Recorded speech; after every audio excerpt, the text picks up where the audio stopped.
Ever wonder why certain struggles seem to stick around in our communities, generation after generation? It's not a coincidence, it's history, but not the kind you just read about in books. History never really left us. It moved in, it took up residence in our nervous systems. What we call trauma isn't just a memory of a bad event. It's a physical, biological inheritance that echoes through time. Think about it. Our ancestors faced unimaginable hardships, constant threats, and systemic oppression. Their bodies learned to survive in a state of high alert. This wasn't a choice. It was a necessity. That constant state of being on guard, that hypervigilance, it got passed down. We see it today, children born into families, into communities, who haven't directly experienced the horrors of the past, but they inherit the patterns. They inherit the coping mechanisms. A child might grow up with a deep-seated mistrust of authority, even if they've never had a bad personal encounter. Where does that come from? It comes from a lineage of people for whom mistrust was a survival tool. It's a deep cellular memory that says, be careful, the world is not safe. This isn't a conscious thought. It's an instinct, a feeling in your gut that you can't quite explain. That feeling is the echo of history. That feeling is generational trauma. It's the constant looking over your shoulder, the readiness to defend yourself at a moment's notice, the feeling that you have to be twice as good just to get half as far. These aren't just personality traits. They are the legacy of a collective nervous system that has been under siege for centuries. Understanding this is the first step. It's not about blaming ourselves or our parents. It's about recognizing the invisible weight we carry. This inherited trauma shows up in so many ways, and often we don't even recognize it for what it is.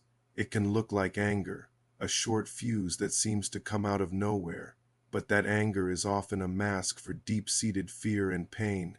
It's a defense mechanism, a way to push the world away before it can hurt you. It can look like anxiety, a constant hum of worry that something bad is about to happen. This isn't just general stress. It's a nervous system that has been conditioned to anticipate danger around every corner. It's the legacy of ancestors who had to live that way to survive. Silence is another huge one. In many of our families, there are things you just don't talk about. Painful events are buried. Emotions are suppressed. We're taught to be strong, to push through, to not show weakness. But that silence doesn't make the trauma go away. It just allows it to fester in the dark, passing from one generation to the next unspoken. A child grows up in a house where emotions are never discussed, so they learn to bottle up their own feelings. They become an adult who doesn't know how to process their pain, and the cycle continues. The silence becomes a family tradition, a heavy blanket that suffocates true connection and healing. And sometimes, this trauma gets so intertwined with who we are that it starts to look like our identity. We might think, this is just how I am. I'm just an angry person, or my family is just dramatic. We mistake the symptoms of trauma for our core personality. The struggle becomes the story we tell ourselves about ourselves. We identify with the fight, with the hardship, because it's all we've ever known. When you've lived your whole life in a state of high alert, peace can feel strange, even threatening. A calm, stable environment can feel boring or, worse, untrustworthy. Your nervous system is so used to chaos that it doesn't know how to relax. It might even unconsciously seek out or create drama because that's its familiar state. It's like a soldier returning from war who can't sleep without the sound of conflict in the background. Calm feels wrong. This is the ultimate trick of trauma. It convinces you that it is you. So these cycles just keep repeating, a feedback loop of inherited pain and learned behaviors. A father who was never shown affection doesn't know how to show affection to his own son. A mother who was taught that her voice didn't matter raises a daughter who is afraid to speak up for herself. These patterns continue, almost on autopilot, until someone decides to stop the machine, until someone becomes aware. Awareness is the great interruption. It's the moment you step back and ask, why? Why do I react this way? Why does my family operate like this? Is this really me, or is this something I've inherited? That single question can be the start of a revolution. It's the crack of light that breaks through the darkness. It's not about finding someone to blame. It's about understanding the source so you can begin to untangle the knots. It's about giving a name to the invisible force that has been shaping your life and the lives of those who came before you.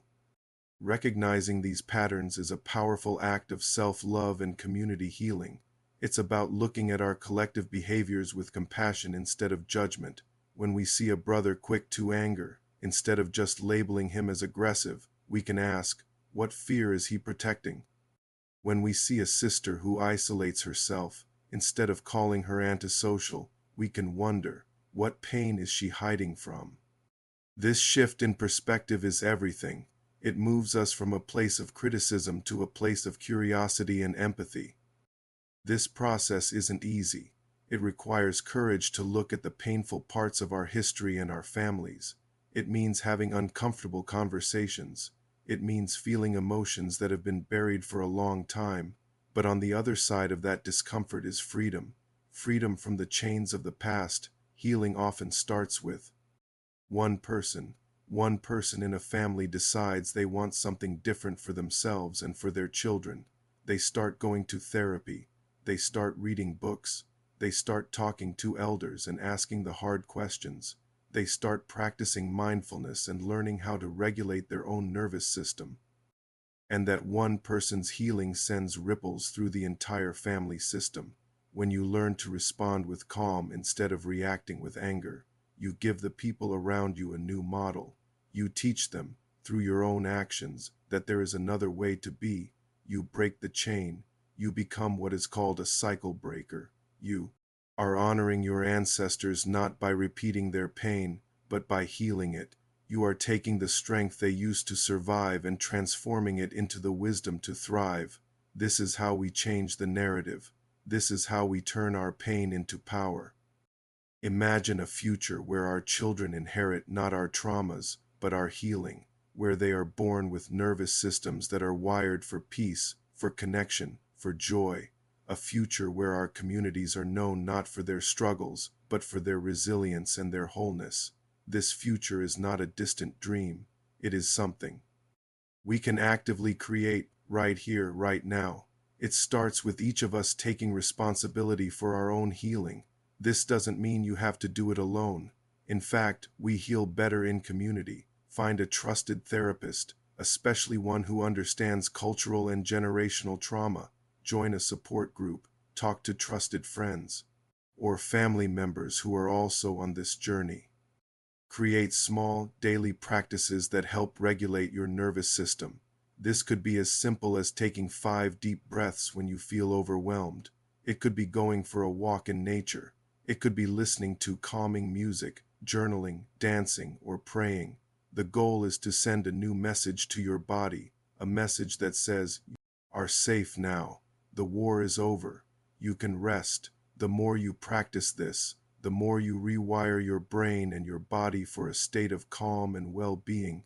You are reclaiming your right to peace. It's a birthright that was stolen from our ancestors, and it's our sacred duty to claim it back for ourselves and for the generations that will follow. Remember, history is not your destiny. The patterns of the past do not have to define your future. You have the power to interrupt the cycle. You have the power to heal. Awareness is the first step, and you've already taken it just by watching and engaging with this conversation. Continue to be curious. Continue to be compassionate. With yourself and with others. The work is deep, but it is the most important work we can do. It's how we build a new legacy, a legacy of healing, of wholeness, and of liberation. Thank you for being here and taking this journey with us. Don't forget to like, share, and subscribe for more conversations that empower our community. Have you ever wondered why certain struggles seem to stick around in our communities, generation after generation? It's not a coincidence, and it's definitely not a character flaw. there's a powerful, often invisible force at play, and today we're going to pull back the curtain and talk about it. We're diving deep into why trauma seems to repeat itself, especially within Black communities. This isn't just about the past. It's about understanding our present so we can build a different future. Let's start with a really powerful idea. History never really left. For many of us, it moved. It moved into our bodies, into our nervous systems. We're talking about trauma, not just as a single event, but as something that echoes across time. Think about the centuries of systemic oppression, from slavery to Jim Crow to the ongoing fight against racial injustice. These weren't just historical events. They were deeply traumatic experiences that left a profound mark. Now, you might think, well, my grandparents went through that, or my great-grandparents, but I didn't. And that's where things get complex. Scientists and therapists are now understanding something called intergenerational trauma. This is the idea that the effects of trauma can be passed down from those who directly experienced it to their children and even grandchildren.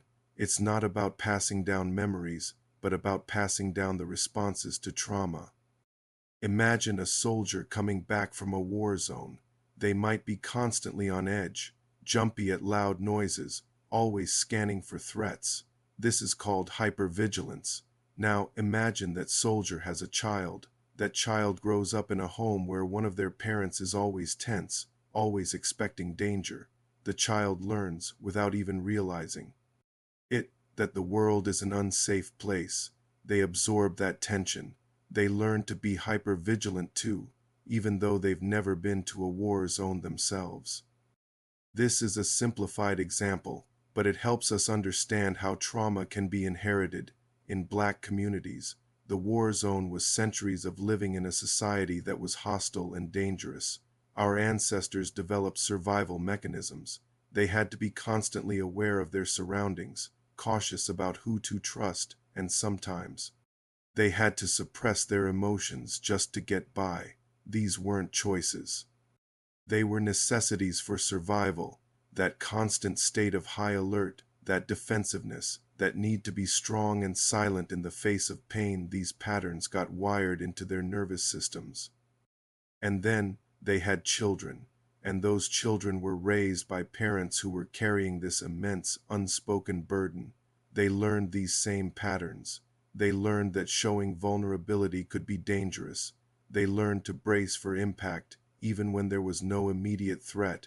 The trauma of the past became the blueprint. For the present, it becomes a part of the family culture, passed down not through stories, but through behaviors, reactions, and the emotional atmosphere of the home. So what does this look like today? It can show up in so many ways. It can look like chronic anxiety or depression that seems to have no clear cause. It can look like a deep-seated mistrust of institutions, like hospitals, schools, or the police, a mistrust born from generations of negative and harmful experiences. It can manifest as difficulty in forming secure, trusting relationships because intimacy feels unsafe. It can even look like an overblown reaction to a minor stressor, because your nervous system is already primed for a five-alarm fire. Sometimes, trauma can even disguise itself as part of our identity. We might hear phrases like, "we're just a loud family," when it's really a learned response to feeling unheard. Or, "we just don't talk about our problems," which is often a legacy of silence used as a shield against further pain. The strong Black woman or strong Black man trope, while meant to be empowering, can also be a heavy burden. It can pressure us to suppress our pain and deny our need for support, because we've been taught that strength means enduring silently. We learn to wear our trauma like armor, but that armor is heavy, and it can keep us from connecting with ourselves and with others. This brings us to a really interesting point. For someone whose nervous system is calibrated for chaos and threat, peace can feel deeply unfamiliar. It can even feel boring or, worse, unsettling. When you're used to walking on eggshells, solid ground feels strange. Your body is so used to producing stress hormones like cortisol and Adrenaline, that a state of calm can actually trigger anxiety. It's like, wait, everything is quiet. Something bad must be about to happen. This can lead to self-sabotage. We might unconsciously create drama or conflict in our lives because it's the environment our nervous system recognizes as normal. And so, the cycle continues. Unhealed trauma in one generation creates the conditions for trauma in the next. Children who grow up in high-stress environments, with parents who are struggling with their own unaddressed pain, are more likely to experience developmental challenges and emotional difficulties. The patterns of hypervigilance, defense, and silence are passed down once more. It's a vicious cycle that can feel impossible to escape. It repeats and repeats, not because we want it to, but because it has never been properly interrupted. But here is the most important part of this entire conversation. These cycles are not our destiny. They can be broken. And the very first, most powerful step in breaking any cycle is awareness. It's recognizing what's happening. It's saying, wait a minute, this anxiety I feel, this difficulty with trust, this feeling that I always have to be on guard. Maybe this isn't just me. Maybe this is something I'm carrying. Awareness is the interruption. When we can name the patterns, we take away their power. We shift from being unconsciously driven by them to consciously observing them. This doesn't mean the feelings magically disappear, but it means we can start to separate who we are from the trauma we carry. We can begin to understand that our reactions aren't character flaws. They are echoes of a past that we are ready to heal. So how do we begin this healing journey? It starts with compassion for ourselves and for our ancestors. They did the best they could with the tools they had. They survived so that we could be here. Now, our work is to move from just surviving to truly thriving. This means creating spaces where it's safe to be vulnerable. It means unlearning the silence and finding our voices. This could look like talking to a trusted friend or family member. It could mean seeking out a therapist, especially one who is trauma-informed and culturally competent, someone who understands this specific context. It could involve practices like mindfulness, meditation, or yoga, which help to regulate the nervous system and teach your body that it's safe to relax. It can mean journaling, creating art, or anything that allows you to process emotions without judgment. It's about slowly and gently teaching your nervous system that the war is over. You are safe now.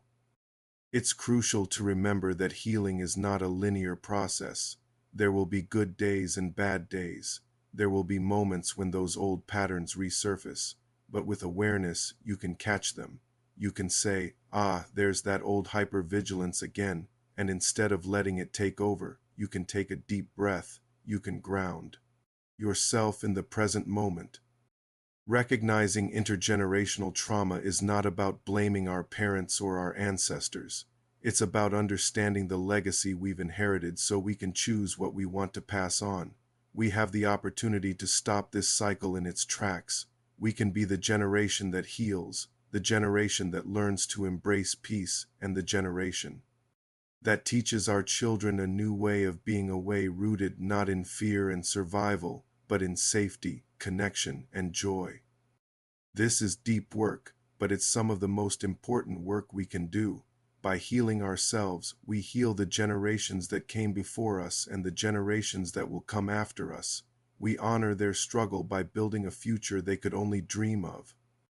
If anything in this video resonated with you, please know you are not alone. This is a shared journey. If you are struggling, please consider reaching out to a mental health professional. There are resources like the National Alliance on Mental Illness and the Black Mental Health Alliance that can connect you with support. Your well-being matters. Thank you so much for watching and for being open to this conversation. If you found this helpful, please like, share, and subscribe for more content that aims to empower and heal our community. See you in the next one.